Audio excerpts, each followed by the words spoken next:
Hello, everybody. We're doing our Bible reading, and we're up to the Song of Psalm, chapter 3. Some people call this the Song of Solomon, and we're going to open up with the Shema this morning in Deuteronomy 6, 4-9.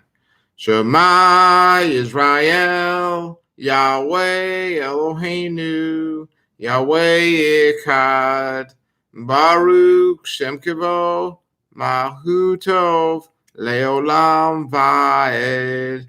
Hear, O Israel, Yahweh is our Elohim, Yahweh is one. Blessed is the name of his glorious kingdom for all eternity. And you shall love Yahweh your Elohim with all your heart, with all your soul, and with all your might.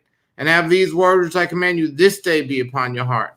And you shall teach them diligently to your children, and speak of them when you sit in your house, when you walk by the way, when you retire, and when you arise. And you shall bind them for a sign upon your hand, and let them be frontlets between your eyes. And you shall write them on the doorposts of your house, and upon your gates. Amen. Amen. So we are up to the third chapter of the Song of Songs. And we're looking at what this conversation between a young King Solomon and the young woman of Jerusalem and a young woman who he's in love with. And we start right off here, and it says, the young woman is saying, "One night as I lay in my bed, I yearned for my lover. I yearned for him, but he did not come." Verse 2, "So I said to myself, I will get up and roam in the city, searching all the streets and squares. I will search for the one I love. So I searched everywhere, but I did not find him." And verses 1-4, the note here says, many scholars agree that in these verses, the girl is recalling a dream that caused her to become so concerned about a lover's whereabouts that she arose in the middle of the night to search for him. When you love someone, you will do all you can do to assure the safety of that person and care for his or her needs, even at a cost of your personal comfort. This is demonstrated most often in small actions. Getting your spouse a glass of water, leaving work early to attend some function your child is involved, or sacrificing your personal comfort to tend to the needs of a friend.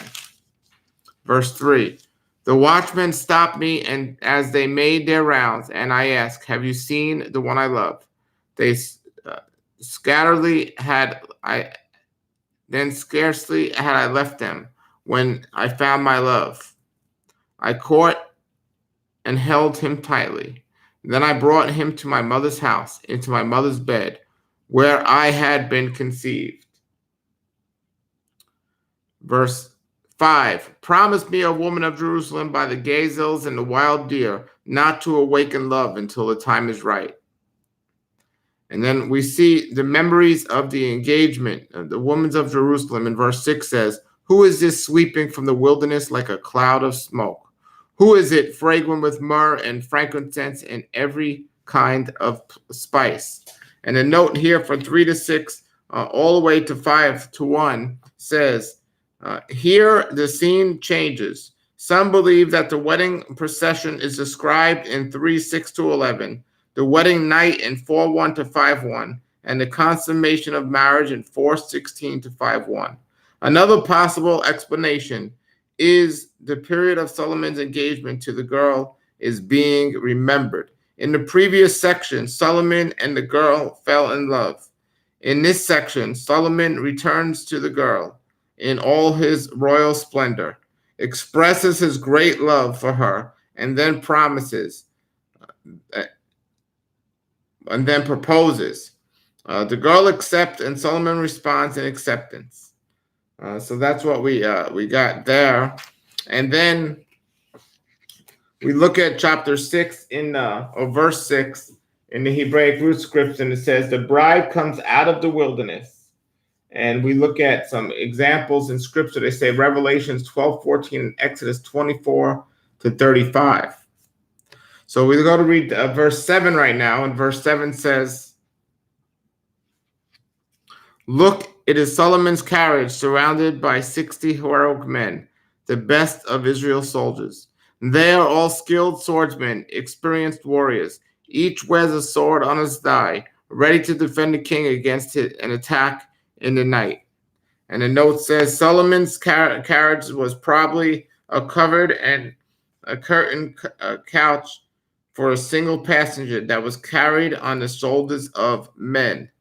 That's the note for 7, verse 7 to 9.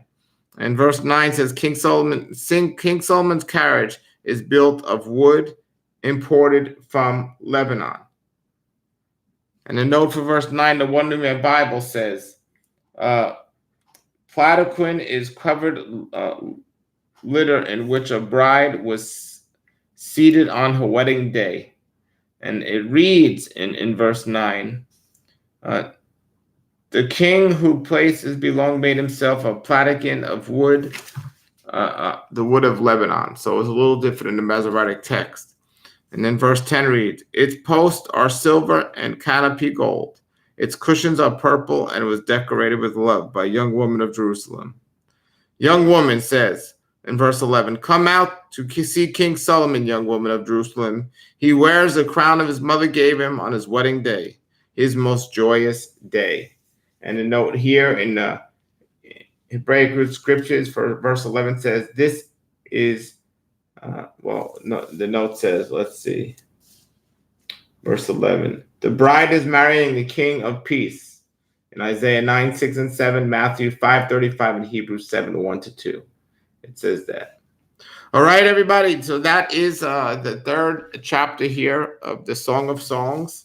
And it's not a big book. We only have, let's see, a total of 8 small chapters in this book. So we're going to close off with the Aaronic benediction this morning, and found the number 6:24-26. Yirifkika, Yahweh, Vivishmarikika, Yo Yahweh, Panana, Alaka, Vikunika, Yo Si Yahweh, Panana, Alaka, Yasem Aka Shalom. Yahweh bless you and keep you. Yahweh make his face shine upon you and be gracious to you. Yahweh lift up his countenance upon you and give you peace. Amen. Amen. All right, everybody, have a blessed day out there today. Yahweh be with you, and shalom, shalom.